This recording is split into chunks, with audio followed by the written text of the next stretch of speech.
Assalomu alaykum hammaga. Demak, bugun integral mavzusini davom etkazamiz. Bu yerda bugungi mavzumiz bo'laklab integrallash. Biz oldingi darsda integral bo'yicha to'liq ma'lumotga ega bo'lgan edik. Ya'ni uni jadvali, integral olish hammasi bo'yicha ma'lumotga egamiz. Endi esa biz bo'laklab integrallash bo'yicha bugun mana shu yerda tanlab olingan 5 ta misolni ko'rib o'tamiz yechimini. Albatta bularni bilib qo'ying. Ertaga milliy sertifikatda, DTMda va attestatsiyalarda juda muhim. Buni o'rganib olsangiz, qolgan misollar sizlarga qiyinchilik tug'dirmaydi, xudo xolasa. Demak, boshladik. Bo'laklab integrallash. Bu yerda e'tibor bering. Bo'laklab integrallash formulasi nima bu? Integral u dv teng nimaga? U ko'paygan v minus integral v ko'paygan du yoki v du. Mana bu u. Bu yerda bu formula unaqa murakkab formula emas. Qayerdan kelib chiqqan desak, mana bu ko'paytmadan hosiladan kelib chiqqan. Ko'paytmadan hosila nimani berar edi? Birinchisidan ko'paytma, birinchisidan hosila ikkinchisini o'zi plus ikkinchisidan hosila birinchisini o'zi edi, to'g'rimi? Bu yerda mana bu hosilani biz ba'zida bunaqa yozamiz. Masalan, u hosilani differensial belgisi bilan ham yozamiz. Mana u hosila bu, differensial u. Ikkalasi bitta ma'noni bildiradi. Endi mana bu joyda ikkala tomonini, tenglik ikkala tomoniga integral belgisini qo'yib yuborsak, mana bu integral bilan hosila mana bu ikkalasi qarama-qarshi ifoda bo'lganligi uchun bular qisqarib ketadi-da. U ko'paytirilgan v qoladi barobar. Mana bu yerda integral v ni o'zini yozaman-da. Mana uni du deb yozishimiz mumkin. Mana du plus integral. Mana bu yerda v ni dv deb yozsak bo'ladi. Mana v dan hosila deganini dv. Shunaqa belgilash ham mumkin. Unda bu u ko'paygan dv bo'ladi. Endi bizga mana shu u ko'paygan dv kerak. Bu tomonga minus bo'lib o'tadi-da. Mana bu ifoda kelib chiqadi. Demak, bu formulamiz tushunarli. Qayerdan kelib chiqishi unaqa murakkab emas ekan. Ana endi bu formulaga bularni qo'yish qanaqa bo'ladi? Masalan, birinchi misoldan boshlaymiz. Birinchi misolda e'tibor bering. Integral x ko'paytirilgan 2 darajada x dx ga ko'ra. Bu yerda qaysi birini u deb belgilab olish ham misol yechimini ancha osonlashtiradi. Ya'ni masalan, formulada u va dv. Mana shu ikkalasida bu yerda qaysi birini u, qaysi birini dv deb olish bizda ancha misolimizni bir 90% yechimi desak ham bo'ladi. Buning uchun albatta sizlarda ko'proq tajriba bo'lishi kerak. Ikkita usulda ham qo'llab ko'rish kerak. Masalan, birinchi buni u, ikkinchisini dv deb olish kerak. Agar qiyinlashib ketib qolsa, teskarisini olib ko'rish kerak. Masalan, men hozir bu yerda shu ketma-ketligi bo'yicha yozaman. U deb x ni yozaman mana. dv deb bu yog'ini yozaman. X dan qolganini, ya'ni 2 darajada x dx ni yozaman. Endi e'tibor bering, bundan bizda dv kerak bo'ladi. Mana qarang. dv, ya'ni du kerak bo'ladi. Biz dv ni yozganmiz, du. du degani buni differensial, ya'ni du deb yozdik. Bu nima degani? Bundan hosil oling. Bundan hosilani mana du deb yozdik. X dan hosila nima bo'lar edi? 1. 1 dx deb yozib qo'yamiz. Mana du 1 dx. Bu narsa bizda bor. Endi dv bo'lganligi uchun bu biz v ni topishimiz uchun integral olishimiz kerak. Demak, v teng bundan integral. A darajada x da integral nima edi? A darajada x taqsim ln a, ya'ni ln 2. Mana bu narsa bor bizda endi. Endi bu ifodalarni mana bunga to'g'ri qo'yib chiqsak, javobimiz chiqib keladi. Mana u ko'paygan v nima bo'ladi hozir bizda? U mana bu v mana bu ikkalani ko'paytiramiz. X ko'paytirilgan, mana x ko'paytirilgan 2 darajada x taqsim ln 2 minus integral v du. V bizda nimaga teng? 2 darajada x taqsim ln 2, mana 2 darajada x taqsim ln 2 ko'paytirilgan dv. Bizda du. Du bizda 1 dx. 1 deb yozish shart emas, dx deb yozib qo'ysam ham bo'ladi. Endi mana bu bizda tayyor holatga keldi. Bunga tegmaymiz. Bundan yana integral olamiz. 2 darajada x mana 1 taqsim ln 2 bu koeffitsient bo'lganligi uchun bunga tegmaymiz. Shunda x ko'paytirilgan 2 darajada x taqsim ln 2 minus 2 darajada x dan yana ln 2 chiqadi pastga. 2 darajada x taqsim ln kvadrat 2 bo'ladi-da, plus mana bu ifodaga e'tibor bering. Mana shu bizning boshlang'ich funksiyamiz. Buni to'g'riligini tekshirish uchun albatta bundan hosil olib ko'rishimiz kerak. Agar hosil olganimizda mana bu ifodaga kelib qolsa, demak biz to'g'ri ishlagan bo'lamiz. Agar bu ifodaga olib kelmasak, noto'g'ri ishlagan bo'lamiz tekshirish uchun. Demak, hosil olib ko'rsak, mana tekshirish o'zimiz uchun. Tekshirish, demak, birinchisida mana shu holatida hosilani birdan yozaman. Ko'paytma bo'lganligi uchun ko'paytma bo'yicha hosil olinadi. X dan hosila o'zi 2 darajada x plus keyin 2 darajada x dan hosila 2 darajada x ln 2 bo'ladida ko'paytirilgan x o'zi bo'ladi. Pastda esa ln 2 turibdi mana minus mana bundan hosila 2 darajada x ln 2 pastda esa ln kvadrat 2. Mana s esa o'zgarmasdan bo'lgani uchun 0 ga aylanib ketadi. Endi bu yerda bunga alohida bo'laman. 2 darajada x ln 2 ga bo'laman. Shunda bu bilan mana bu bilan bu qisqargani, ya'ni mana bu bilan bu qisqarib ketadi-da, bu yerda nima qoladi? ln 2 lar qisqaradi. X ko'paytirilgan 2 darajada x chiqib keladi. Mana ifodaga e'tibor bering, biz to'g'ri ishlagan ekanmiz. Ana endi buni yechimini yozib qo'yaman. X ko'paytirilgan 2 darajada x taqsim ln 2 minus bu yerda 2 darajada x taqsim ln kvadrat 2 plus s hosil bo'ldi. Endi ikkinchi misolga e'tibor bering. Bu yerda integral x kvadrat ln x dx ga ko'ra. Qarang, bu yerda agar x ning kvadratini men hozir u deb oladigan bo'lsam, misolimiz juda murakkablashib ketadi. Biz chunki ln x ning integralimiz uzun javob chiqqanligi uchun biz mana buni o'zini u deb olishimiz kerak. Mana shu yerda tanlash juda ham muhim. Buni u deb oladigan bo'lsam, mana yozaman. U teng ln x. O'z-o'zidan du bu hosilasi. Mana ln x dan hosila nima bo'ladi? 1 taqsim x dx bo'ladi. Endi bu tomonda qolgani nima qoldi? Uni dv deb yozaman. Mana dv teng x kvadrat dx. Tushunarli? Ana endi bundan integral olib v ni topadigan bo'lsam, v teng x kvadratni integral bu x ni kubi taqsim 3.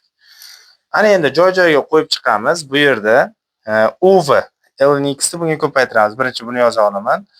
X ni kubi ln x taqsim 3 minus integral v du.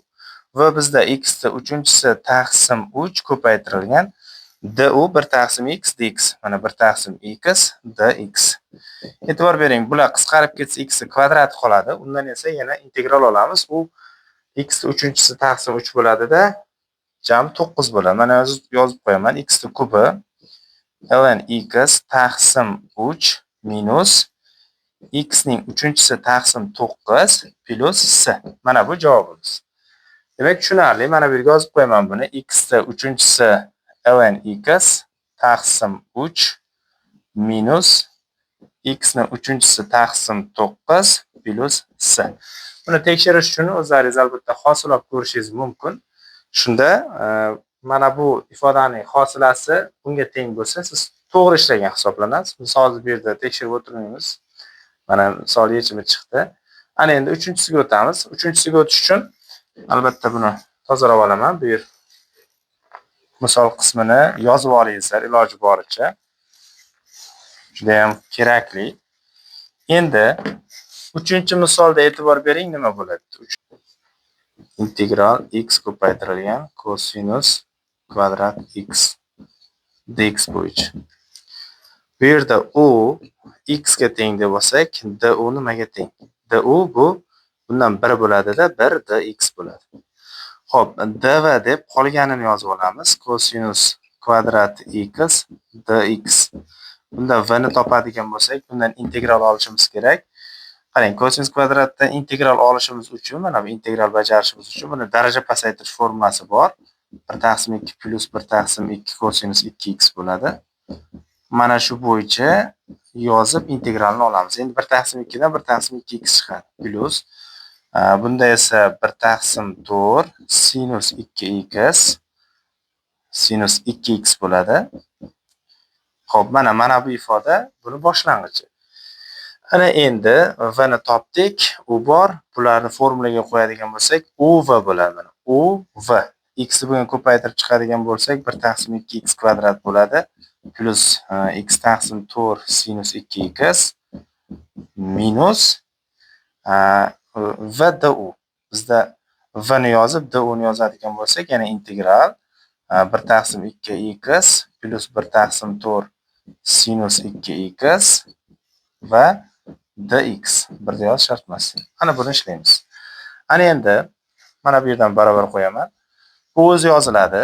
1 taqsim 2x kvadrat minus plus x taqsim 4 sinus 2x minus 1 taqsim 2x dan integral 1 taqsim mana bu 4 bo'ladida x kvadrati bo'ladi. Minus endi mana bu plus bo'lib ketadi, chunki mana bundan integral minus cosinus 2x edi.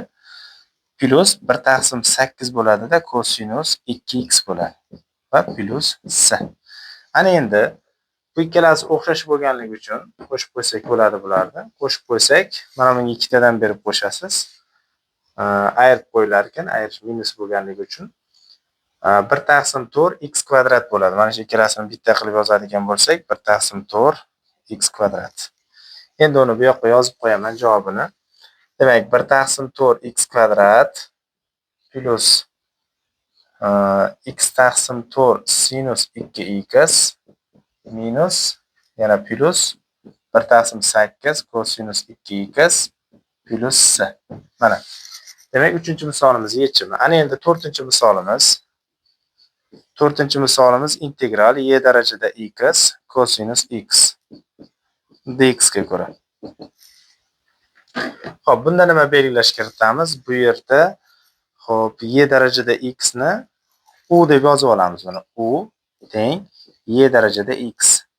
Du nimaga teng bo'lar ekan? Albatta y darajada x dx, ya'ni bundan hosili o'zgarmas edi.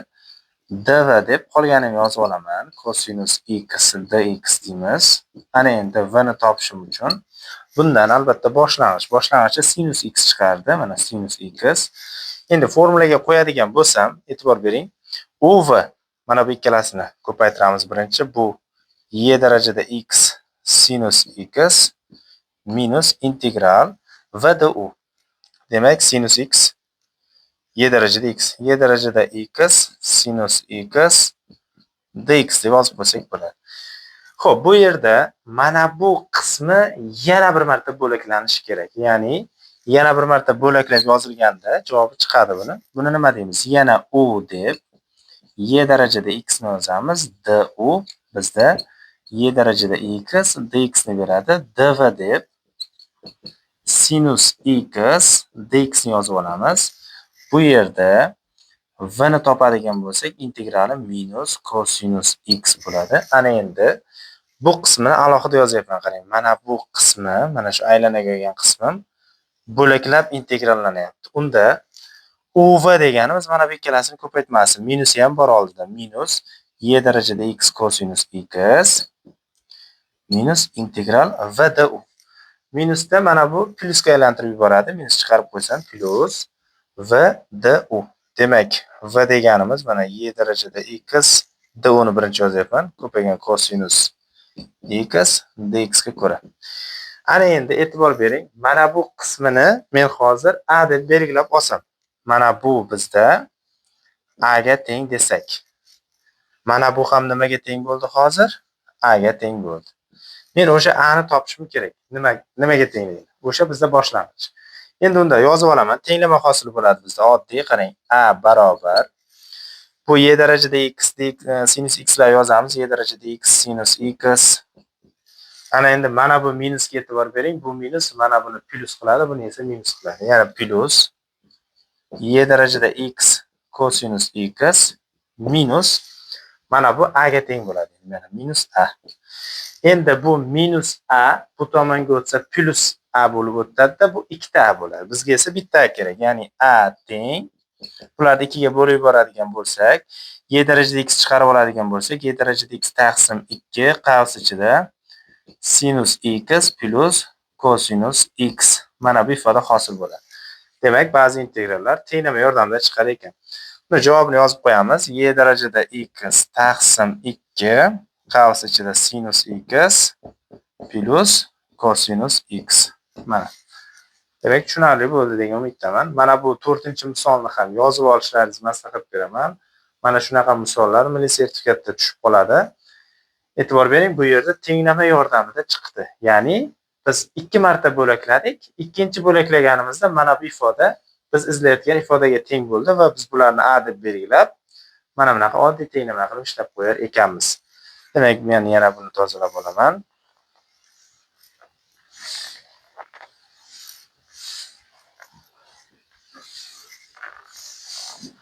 Xo'p, keyingi misol 5-misol bizda va nihoyat 5-misolda integral x taqsim sinus kvadrat x dx. Xo'p, buni qanaqa ishlaymiz? Bu yerda e'tibor bering, u deb x ni yozib olaman. Du bizda 1 dx ga teng bo'ladi. Ya'ni x dan hosil 1. Bu bizda bor. Endi dv deb qolgan qismini yozib olsam, ya'ni 1 taqsim sinus kvadrat x dx ni yozib olsam, v deganimiz bizda nimani beradi? Kotanginus, minusdan. Minus kotanginus x. Ana endi bu ifodada mana formulaga qo'yadigan bo'lsam, uv mana bu ikkalasini ko'paytiraman. Minus x kotanginus x minus integral v du. E'tibor bering. V du. Bu yerda v du yozilayotganda bizda nima bo'ladi? V du da mana buni minusi ana oldiga chiqib, mana buni plyusga aylantiradi. V ni yozyapman kotanginus x. Du 1 dx bo'lgani uchun просто dx yozib qo'ysak bo'ladi. Ana endi kotanginus x dan hosila. Boshlang'ich. Kotanginus x bu nima degani? Bu bizda kosinus x taqsim sinus x degan. Bitta formula bor. Integral pastda funksiya, tepada funksiya hosilasi tursa. Dx ga ko'ra bu nima edi? Bu ln modulda fx edi. Plus. Demak, bizda xuddi shu qoida, mana bu funksiya hosilasi kosinus tepada turibdi. Demak, buni javobi bizda hozir nima chiqar ekan? ln modul ichida sinus x plus. Demak, buni yozib qo'ysak, nima bo'ladi? Barobar minus x kotanginus x plus ln natural logaritm sinus x plus s. Mana bizni misolimizning javobi. Endi uni yozib qo'yamiz bu yoqqa. Minus x kotanginus x plus natural logaritm modulda sinus x plus s. Mana bu 5-misolimizning javobi ekan. Demak, hammaga tushunarli bo'ldi degan umiddaman. Bu yerda bo'laklab integrallash tushuntirildi. E'tibor bering, bo'laklab integrallash. Bizda yana bir mini mavzu bor. Bu o'zgaruvchini differensial ichiga olib kirish. Demak, bo'laklab integrallashsa ham bo'ladi, lekin differensial ichiga olib kirsa osonlashadi. Bularga misol ko'rsataman. Masalan, integral mana x kvadrat kosinus x kvadrat demaylik, x deylik, kosinus x ga kvadrat qo'yamiz. Mana dx. E'tibor bering, mana shu tipdagi misollar kelsa, ko'pchilik buni bo'laklab integrallashga harakat qiladi. Bu yerda bo'laklash shart emas. Mana bu x ni differensial u tomoniga olib o'tsak bo'ladi. Differensial u tomoniga olib o'tish uchun bundan integral olishimiz kerak. Demak, x dan integral nima bo'lar edi? Integral kosinus x kvadrat differensial x kvadrat taqsim 2. Mana bu x dan. X bo'yicha oldim. Endi bu x yozish shart emas. Mana bu bo'ladi. Bu yerda e'tibor bering. Mana bu 1 taqsim 2 koeffitsient differensialdan ham chiqadi, integraldan ham chiqadi. Ya'ni 1 taqsim 2 ni oldiga chiqarib qo'ysak, integral kosinus x kvadrat dx kvadrat qoladi. Bu yerda x kvadratni t deb belgilash kiritilsa, mana buni t deb belgilasak, mana bu ham bizda t ni beradi. Shunda bu 1 taqsim 2 integral kosinus t dt bo'ladi. Demak, kosinusdan integral nima edi? Sinus. 1 taqsim 2 sinus t plus s. Faqat bu javob emas, chunki t ni joyiga x kvadratni qaytarib qo'yib qo'yishimiz kerak. Unda nima bo'ladi bu? 1 taqsim 2 sinus x kvadrat plus s. Mana javob. Yana bitta misol ko'rsataman. Bu birinchisi, ikkinchisi. Xo'p, bizda mana bunaqa integral keladi mana. ln x taqsim x dx bo'yicha.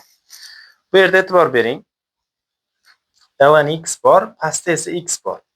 Biz buni agar mana bunaqa ajratib yozadigan bo'lsak, bir taqsim x ln x dx deb yozadigan bo'lsak, mana bu differensial ichiga kirishi mumkin.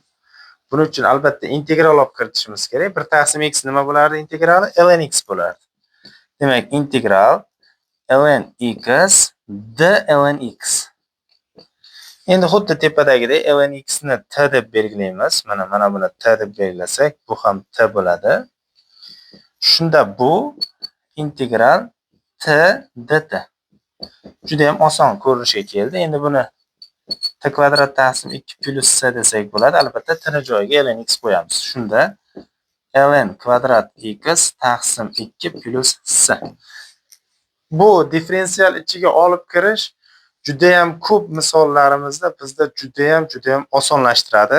Albatta bunaqangi savollar DTMda juda ham ko'p tushadi. Nimagaki DTM milliy sertifikatda bo'laklab o'tirishga vaqt bo'lmaydi. Chunki sizlarga har bitta misolda vaqt beriladi. Bu vaqtdan unumli foydalanish uchun mana shu o'zgaruvchini differensial ichiga olib kirish usulini ham yaxshi o'rganishlaringiz kerak.